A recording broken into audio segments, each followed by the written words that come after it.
becomes very enthusiastic himself and he inspires others also in Krishna consciousness. So thank you very much, Udayananda Prabhu, for coming and bringing Arjun Kumar also here. I would like to say something. Hare Krishna, is it on? Yes. Hare Krishna. Okay. First of all, I want to tell Maharaj, he's very kind to me.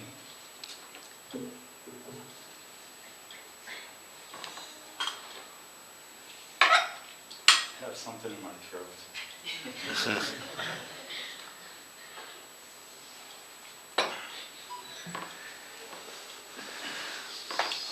First of all, I'm not Maharaj's senior godbrother. He is my senior godbrother, obviously. Krishna arranged for Bhakti Charu Swami to meet Srila Prabhupada in 1977, January, I believe. And within 2 weeks, Srila Prabhupada initiated him, first and second initiation. And 2 months, not 2 weeks. 2 weeks, yeah. Then, 2 weeks after that... No, again. It was about 2.5 months. Okay, it's like 2 weeks. When you're with Maharaj, time goes really fast, so you have to distinguish 2 weeks, 2 months. But Prabhupada gave him sannyas. Never in the history of our movement has Prabhupada ever done that. And they were, certain people were complaining, Srila Prabhupada, you can't do this, he's a new man. Prabhupada said, don't think he's a new man. So, Maharaj has been following this process many, many lifetimes. Not many lifetimes, sorry, Maharaj. But there is no question, this is Maharaj's last lifetime. Hare Krishna. And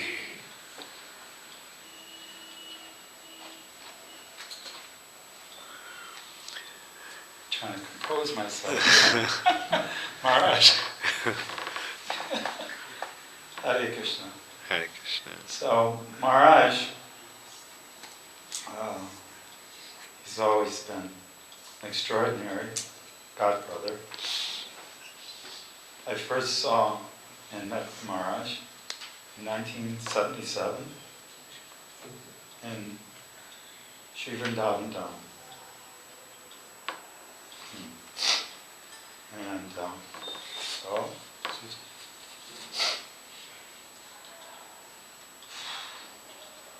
I had the great fortune of being in Vrindavan in October and November of 1977. Of course, we all know what that means.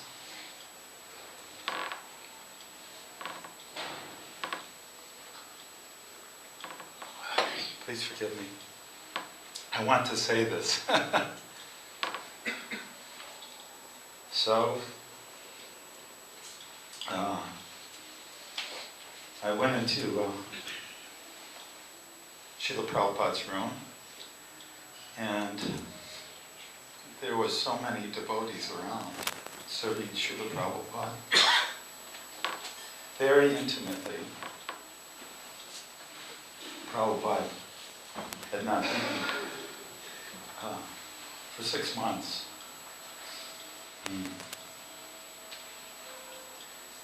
But the devotees were just serving every need of Srila Prabhupada. And there was one devotee that stood out in my heart, in my mind, and that was Bhakti Charu Maharaj. He was so paka in everything he did, his movements, Everything is service. He's bringing Prabhupada to this and that, whatever Prabhupada needed. And I was just amazed of how wonderful he was serving Srila Prabhupada. And I was thinking, who is this sannyasi? I've never seen him before. But Prabhupada was very, very intimate with Maharaj. And Maharaj was very, very handsome. And I thought, there's no way he's going to stay sannyasi.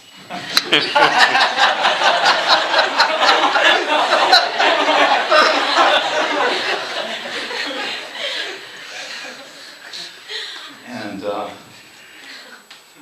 but he had a special thing about him. And look at this temple. This is a reflection of Maharaj's consciousness. Huh? So perfect. This is such an offering to the Prabhupada. This is what Prabhupada wanted us to do. And Maharaj has done it perfectly. I told my son, I feel like we've just gone to Vaikuntha. We're in the spiritual sky. So, sometimes Maharaj would go up to Srila Prabhupada, and Prabhupada, normally would speak English, but when he was with Maharaj, he'd speak Bengali. And I remember on more than one occasion, Prabhupada would say something, and when Prabhupada told a joke, it was just sheer ecstasy, just perfect happiness. And I would see Maharaj start laughing and Prabhupada start laughing. And I was so envious. But I didn't know Bengali. But I took note. This sannyasi so nicely serving Srila Prabhupada.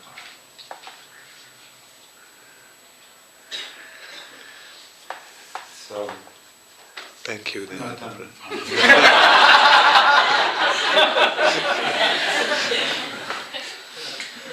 So, I'm going to do a few of these.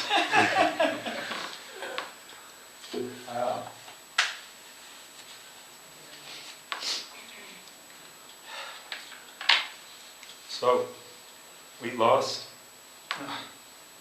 our Srila Prabhupada.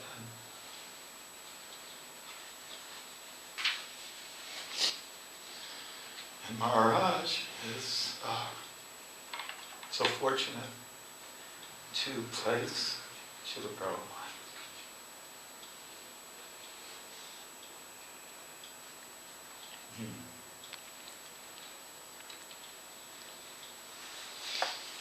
Srila Prabhupada ki Jai. Jagat Guru Srila Prabhupada ki Jai. But anyways, let me just finish. I won't talk about that. What I'll talk about is that Maharaj has always done so much for Srila Prabhupada since that time. In such a first-class way, such a perfect way of a disciple. And so, I may have joined before Maharaj, but he is my only god brother. And he's very kind. He's always protected me.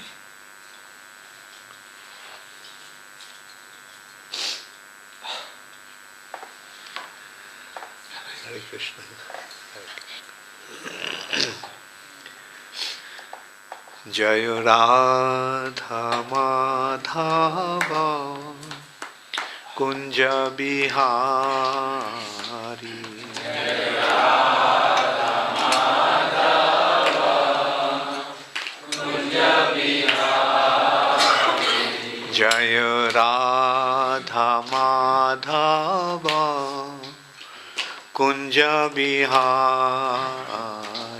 Jaya Radha Madhava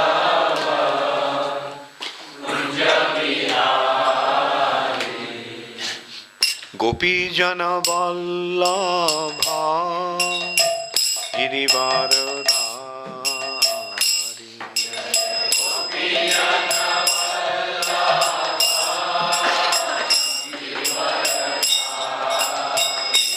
Jaya Gopijana Vallabha Girivaradhari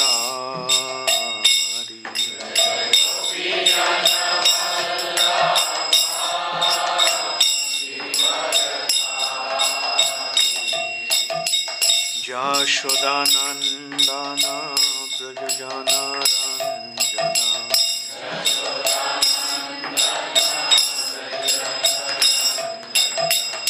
Jashodanandana Brajajana Ranjana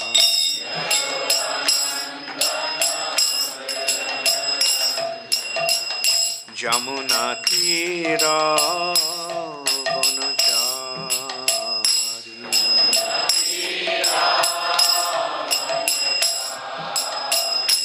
Jamuna Tira Vanachari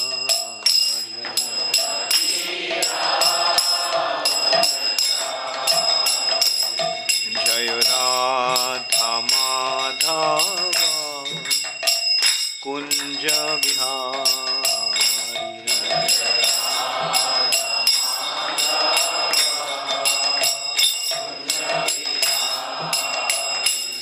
Jaya Radha Madhava Kunja Vihari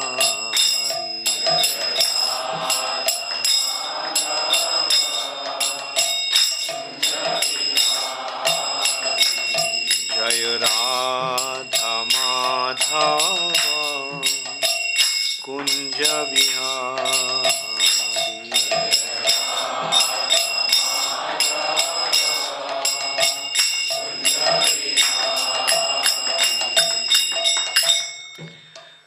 Jai Om Vishnupad Paramahansha Paribrajacacharya Ashtottara Shatu Shri Srimad Abhay Charanara Bindu Bhaktivedanta Swami Prabhupada Ki Jai Ananta Koti Vaishnav Vrinda Ki Jai Namacharya Srila Haridas Thakur Ki Jai Prem Se Kaho Shri Krishna Chaitanya Prabhu Nityananda Shri Advaita Gadadhar Shivasadi Gaur Bhakta Vrinda Ki Jai Shri Shri Radha Krishna Gop Gopinath Shyam Kunda Radha Kunda Giri Govardhan Ki Jai Shri Vrindavan Dham Ki Jai Shri Mathura Dham Ki Jai Shri Jagannath Puri Dham Ki Jai Shri Mayapur Navadvip Dham Ki Jai Ganga Mai Ki Jai Jamuna Mai Ki Jai Bhakti Devi Ki Jai Tulasi Maharani Ki Jai Harinam Sankirtan Ki Jai Shamaveto Bhakta Vrinda Ki Jai Gaur Premanande Hari Hari Bol. All glories to the assembled devotees. All glories to the assembled devotees. All glories to the assembled devotees. All glories to Sri Guru and Sri Gaurango. All glories to Srila Prabhupada. Namo Vishnupadaya Krishna Prishtaya Bhutale Srimate Bhaktivedanta Swami Niti Namine Namaste Saraswati Deve Gauravani Pracharine Nirvishesha Shunnavadi Paschattada Shutarine Srila Prabhupada Ki Jai. So, I just read the verse and the purport. Then you give the class, and at the end maybe I will speak 5 to 10 minutes. Okay. That's when we can give a joint class. Okay. And we'll end at 1:45. Thumbs up question. So you'll get around 15-20 minutes. So today we'll give a joint class, Udayananda Prabhu and I. So, Hare Krishna. Om Namo Bhagavate Vasudevaya. Om Namo Bhagavate Vasudevaya. Om Namo Bhagavate Vasudevaya. Om Namo Bhagavate Vasudevaya. Om Namo Bhagavate Vasudevaya. Bhagavatam, 3rd Canto, 26th Chapter, Text 36. This chapter is entitled as The Fundamental Principles of Material Nature. Text 36. Mridutvam, kathinatvam, cha, saityam, usnatvam, eva, cha, etat, sparsasya, sparsatvam, tan-matratvam, nabhasvatah. Mridutvam kathinatvam cha, saityam usnatvam eva cha, etat sparsasya sparsatvam, tan-matratvam nabhasvatah. Mridutvam kathinatvam cha, saityam usnatvam eva cha, etat sparsasya sparsatvam, tan-matratvam nabhasvatah. Mridutvam kathinatvam cha, saityam usnatvam eva cha, etat sparsasya sparsatvam, tan-matratvam nabhasvatah. Mridutvam, softness, kathinatvam, hardness, cha, and saityam, cold, usnatvam, heat, eva, also, cha, and etat, this, sparsasya, of the subtle element touch, sparsatvam, the distinguishing attributes, tan-matratvam, the subtle form, nabhasvatah, of air. Translation by His Divine Grace, Srila Prabhupada. Softness and hardness and cold and heat are the distinguishing attributes of touch, which is characterized as the subtle form of air. Please repeat. Softness and hardness, and cold and heat, are the distinguishing attributes of touch, which is characterized as the subtle form of air. Purport by Srila Prabhupada. Tangibility is the proof of form. In actuality, objects are perceived in two different ways. They are either soft or hard, cold or heat, etc. This tangible action of the tactile sense is the result of the evolution of air, which is produced from the sky. So I'll request Hridayananda Prabhu to elaborate and just give a class on your.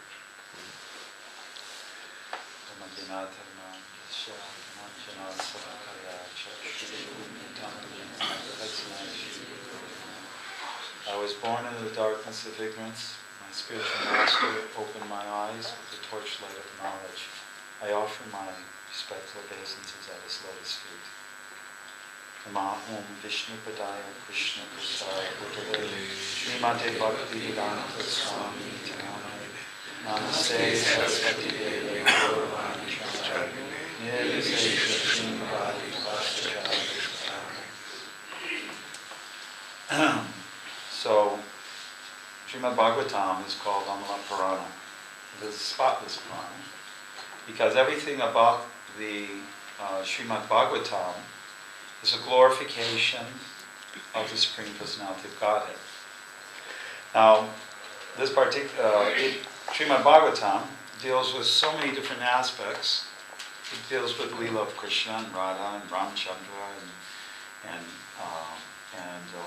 Nrsingadev and Varaha, but it also deals with how the material energy was created and how it comes into being. So, this is actual science that scientists are not actually in tune with. And as this entire chapter, the Fundamental Principles of Material Nature, it explains how the subtle aspects of life come into being. Not just the gross aspects, things you can touch, but the subtle things that you can't touch. Ether, for example. Like, you can't see radio waves, but they exist. So this particular chapter and this particular verse tells you how things evolve. It starts first with sound, and the first sound was tapa.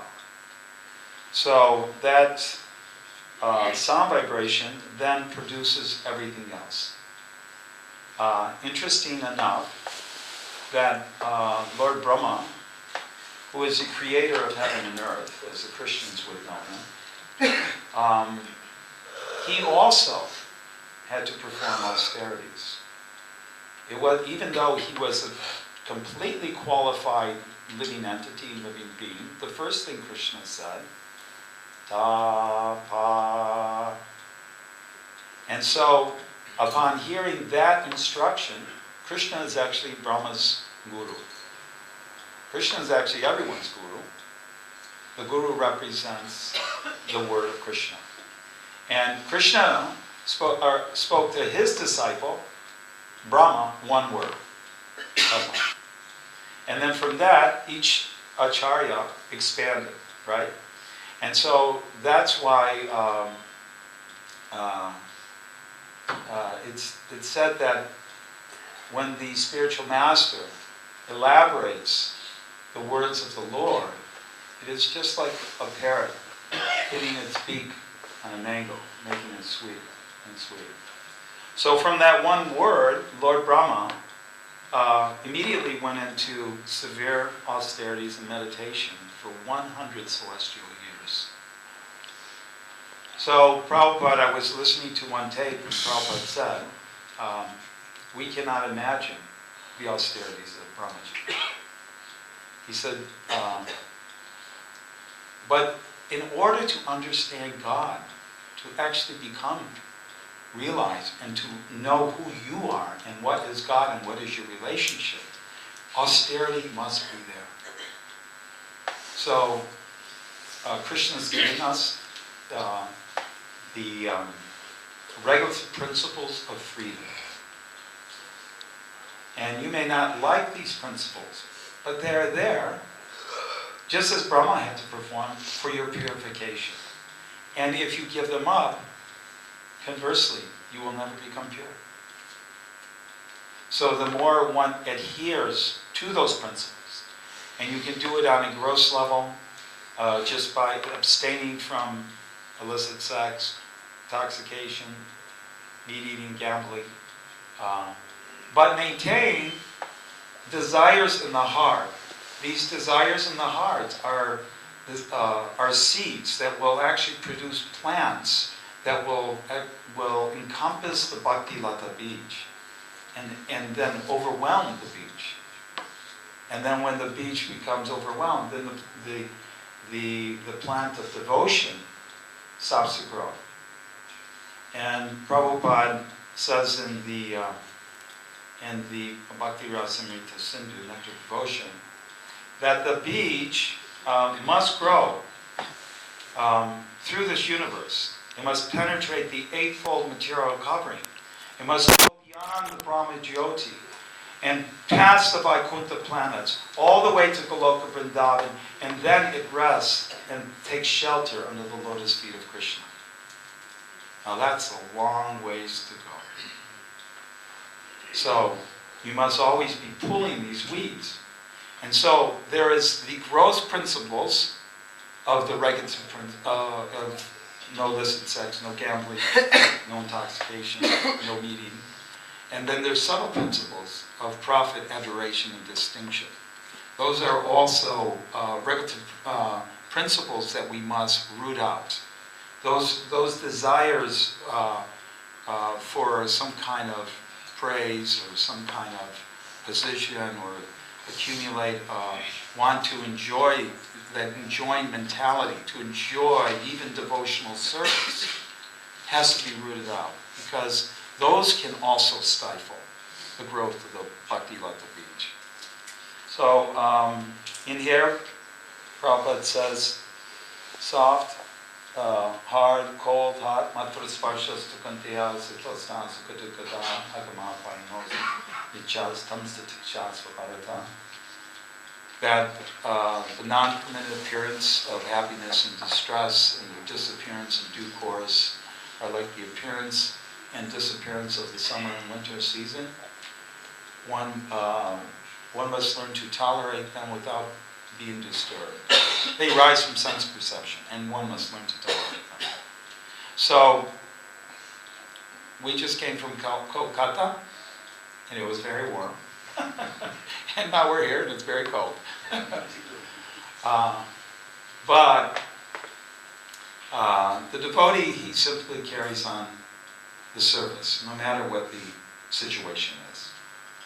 And it's in that way, by practicing the mind, with the distractions of the pains and pleasures, those things that attract us and those things that repulse us, all of that has to be transcended. All of those have to be tolerated. As I said earlier, and I do want to apologize for that display. I've never done that in my life. Cried in front of all the devotees. But Prabhupada one time said, during that period, you might remember this, Maharaj, he says, I'm practically proving that life does not come from a bag of bones. Were you there in the room that time? Anyhow, Prabhupada tolerated so much. So much. I mean, it's inconceivable, the tapasya he performed. And he came, he crossed the ocean on the Jaladuta. My son and I actually were in Calcutta, and we went to the pier where the Jaladuta left. And there was a boat that looked similar to it. And that was scary looking boat. And my son said, would you get on that and cross the ocean? I said, no way! But Prabhupada did. He got on that boat, and he had 2 heart attacks before he even got here. And then when the boat arrived in Boston, Prabhupada came down the gangplank, and he said, I didn't even know whether to turn left or right. So, no one wants to be alone, right? No one likes loneliness. That's why we're here. That's why we have Sangha. No one wants to be alone. And when people get older, they really don't want to be alone. But most often people put them in old homes, old folks' home, that sort of thing. When Prabhupada, of course, Prabhupada was coming from Sri Vrindavan Dham. He was coming from the spiritual sky. He was coming from the most exalted place in the universe, going to the most hellish place. And no one to greet him, didn't know whether to turn left or to turn right.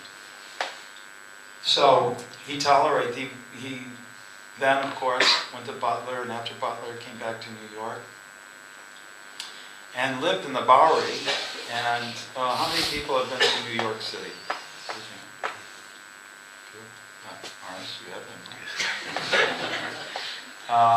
New York City is a very hellish place. It's just filled with anxiety. Even if you're an American. If you're not American, I can't even imagine. It's so intimidating, isn't it? People yelling at you and screaming and this. And the Bowery is the most hellish place of New York City. It's the most hellish of hellish place. And in that place, Srila Prabhupada was staying with one boy in his apartment. And this boy was a drug addict. And one time, he became so crazed, he actually attacked Prabhupada. And he tried to kill Prabhupada. Actually, Mukunda Maharaj's wife was, because Prabhupada escaped and went to Mukunda Maharaj's house, right? That's where Prabhupada left. And it wasn't just attacked, he actually said he was trying to kill me. Hardness Swami told me that. So,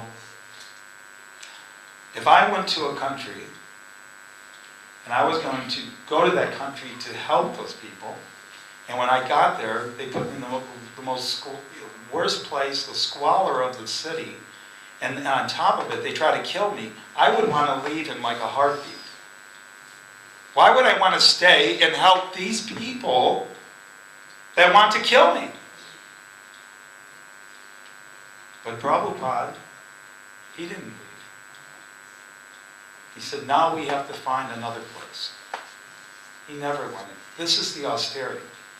He was in this hellish place. He was being attacked. His life, he was at risk, and yet he pushed on. To save who? People he didn't even know. He came to save people he came to save me and you. And then later on, Umapati told me that Prabhupada was at 26 2nd Avenue, and he was having his programs, and he was chanting vigorously, and he'd cook the whole feast, and then he would feed all the devotees, and then Prabhupada would clean the floor and wash the pots. This is the spiritual master of the universe, washing the pots for a bunch of militias. One day, Prabhupada was having a program, and that boy that tried to kill Prabhupada showed up at the program.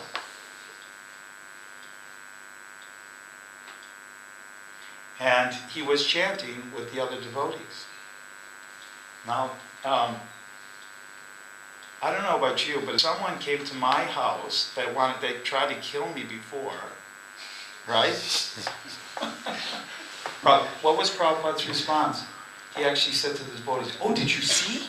He came. Whatever, what was his name? David Allen. David, yeah.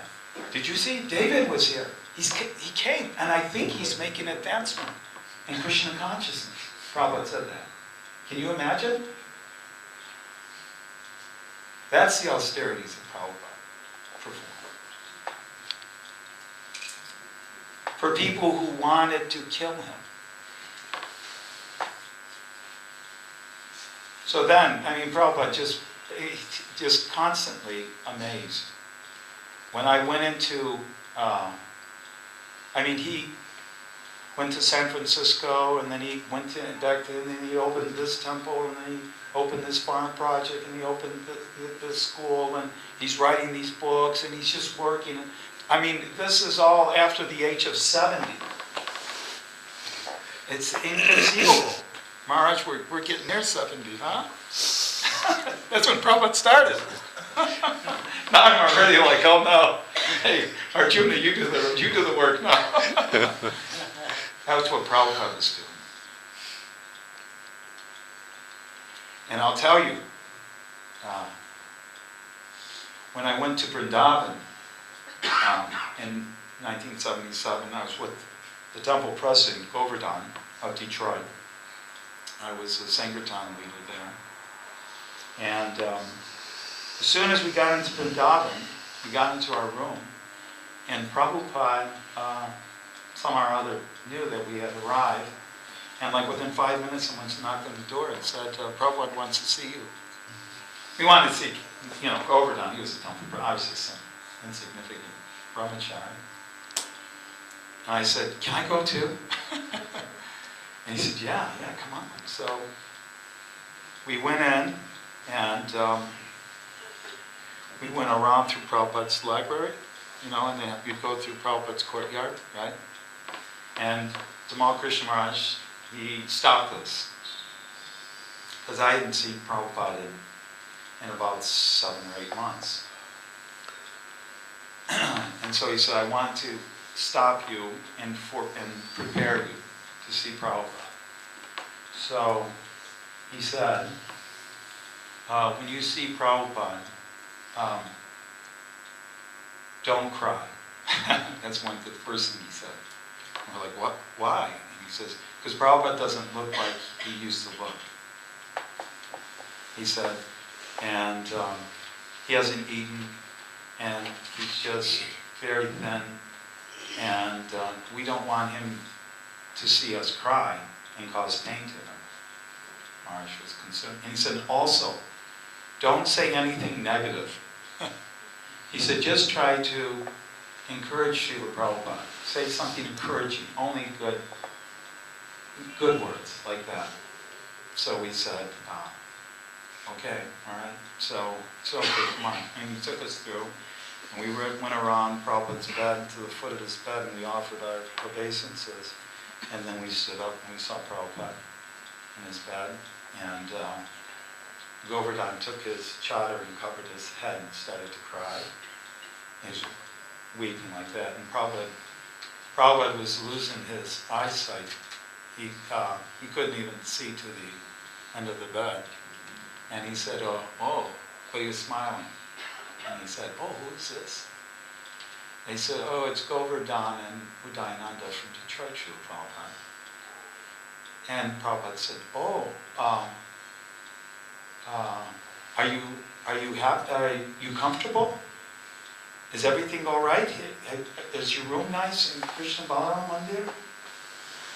And have you got prasadam?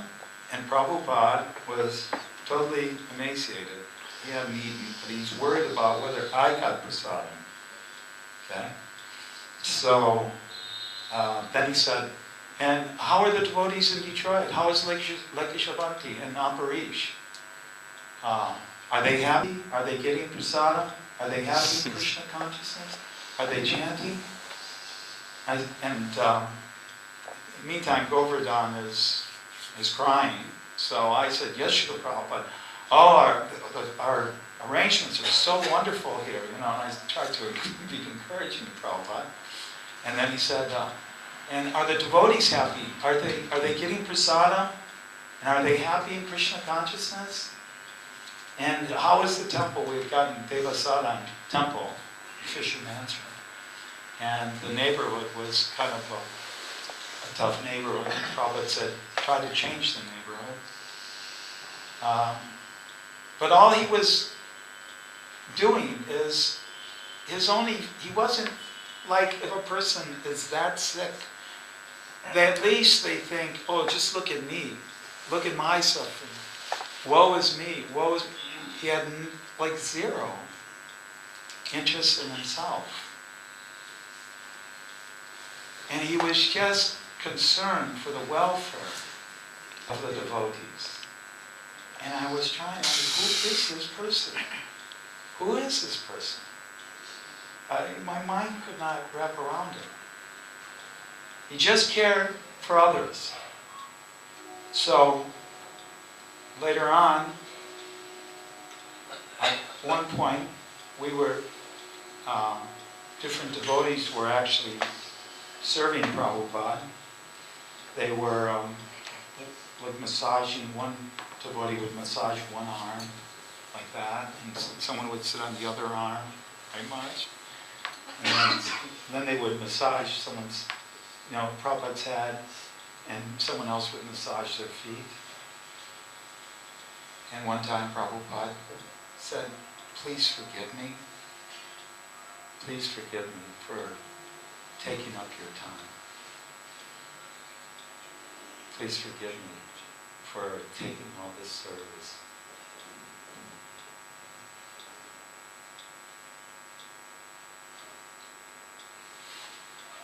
That's Mahabhagavad. That's Paramahansa. So we are very fortunate. Prabhupada came and he performed the miracle of ISKCON. This movement is a miracle. We're all suffering in hell, this planet, in Kali Yuga, although it is middle planetary system. It has become so hellish. People are like animals. And they have such strong propaganda for sense gratification. But Srila Prabhupada is an emissary from Goloka Vrindavan, sent by Krishna. And he performed this wonderful service of ISKCON, of how all of us can get out of this material world. He gave everything to save us. And our debt, there's no limit to our debt. I had a realization in Calcutta, because the devotees were also very nice to me there. And I was thinking, who else would care for an old 57-year-old fat American? But Prabhupada, he created this beautiful society.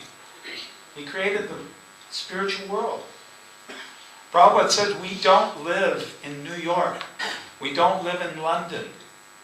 We don't live in Ujjain. We live in the temple. And the temple is Goloka Vrindavan. We live in the spiritual sky. So Prabhupada said, on another occasion, I was there for about 2.5 weeks, and he said, I've given you this big, big movement,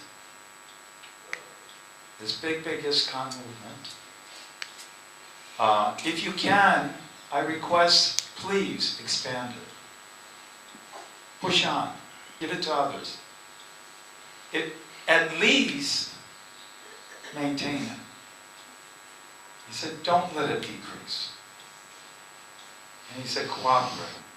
And then he started to cry.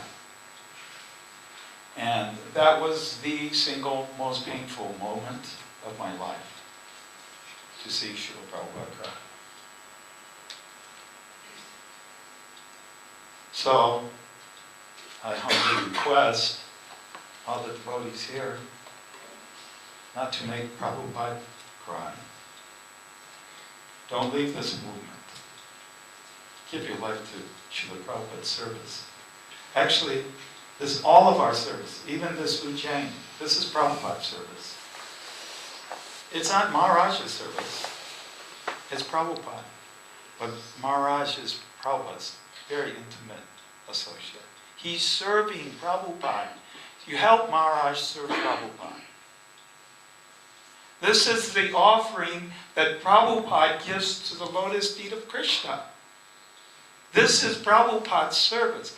This is his seva. This is his legacy. This is ISKCON movement. It is pure devotional service. You are so fortunate. Don't think you have, anything's been taken from you.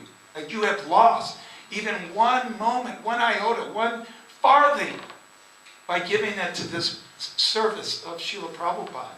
Because this service, bhaktyamam avijanati yavan tatata, only by devotional service, Krishna says, only by devotional service can you understand me as I am. And when you become fully conscious of me through such devotional service, you can enter into the kingdom of God. Fully conscious means you become a pure devotee. We're not pure devotees, but Prabhupada is. And so when you do service, this is Prabhupada's service. You are engaged in pure devotional service. And therefore, while you stay in this ashram, while you stay in ISKCON, while you stay in the service of all the devotees, not only Maharaj, but all your God brothers and God sisters, you serve them. You are in devotional service. And there is no way that you're going to stay in this world, but you will go back home, back to Godhead. in this very lifetime. So conversely, if you leave, first of all, if you leave Krishna consciousness and decrease, it makes Prabhupada sad, it makes him cry. But if you stay and you push on and you expand this movement, you will make Prabhupada very, very happy. Thank you very much. Hare Krishna. Hare Krishna. Thank you very much, Udayananda Prabhu. Like you so wonderfully brought Srila Prabhupada into our mind, into our hearts, and it's very nice that you reminded us about the purpose of Srila Prabhupada's appearance and how wonderfully he benefited everybody.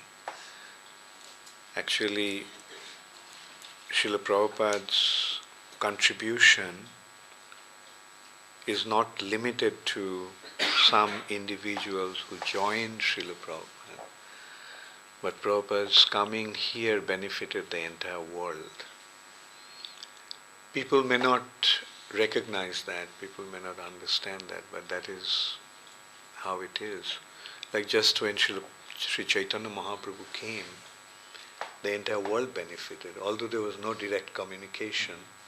Like we can see when Chaitanya Mahaprabhu was here, in Europe Renaissance was taking place. And soon after that, Columbus went to America. Not America, he thought he found India. Yeah. Like, in a similar way, when a personality like Srila Prabhupada comes, it creates the auspiciousness all over. Those who are fortunate, they get the direct benefit. Those who are not that fortunate, they get indirect benefit. And it's very wonderful that you pointed that out. And we are seeing that gradually it is happening. Like today, all over the world we see a very intense spiritual awareness is taking place. And it's all due to Srila Prabhupada's appearance. Srila Prabhupada came, Srila Prabhupada went to America about 45 years ago, and the result is taking place now. Like so much awareness of yoga, so much awareness for vegetarianism, and all these things are happening is because due to Srila Prabhupada's appearance. And also another important thing is that what Srila Prabhupada did is inconceivable. The way he went to America was inconceivable. As you said, like in a broken ship practically. It was a cargo ship.